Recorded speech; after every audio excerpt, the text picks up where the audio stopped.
Aujourd'hui, vidéo sur l'eau en bouteille, un petit tour d'horizon simple et concis. Le saviez-vous? 480 milliards, c'est l'eau en bouteille consommée à travers le monde par an.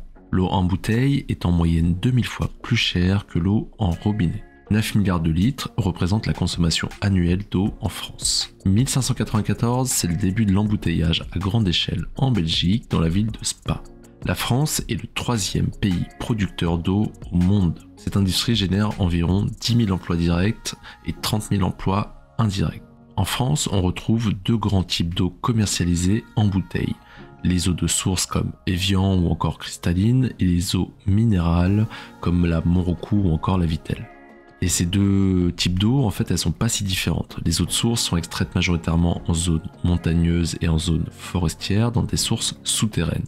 Ce sont des eaux peu minéralisées, elles conviennent à peu près tout le monde pour l'hydratation et sont traitées de manière minimale.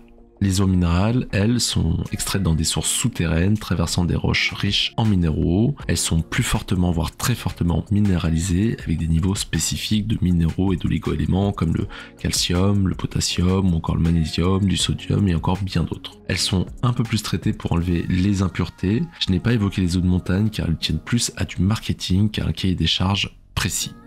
En France, nous comptons à peu près 81 sources d'eau de source et 87 sources d'eau minérale destinées à la commercialisation. On se pense sur le côté un petit peu marché, ce qu'on peut en retenir, c'est que l'eau en bouteille, ça représente 21% des boissons sans alcool en France. C'est un marché d'à peu près plus de 2 milliards d'euros par an.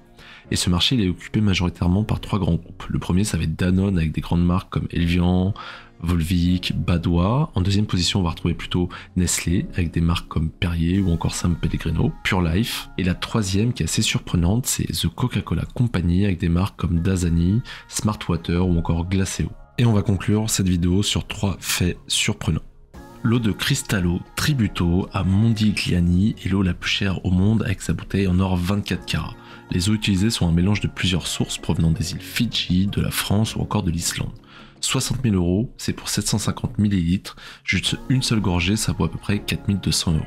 Il existe une eau en bouteille dont la source est située dans les profondeurs de plus de 700 mètres sous terre, quasiment un kilomètre, mine de rien, dans la région de la mer Baltique, connue sous le nom de Vichy Catalan.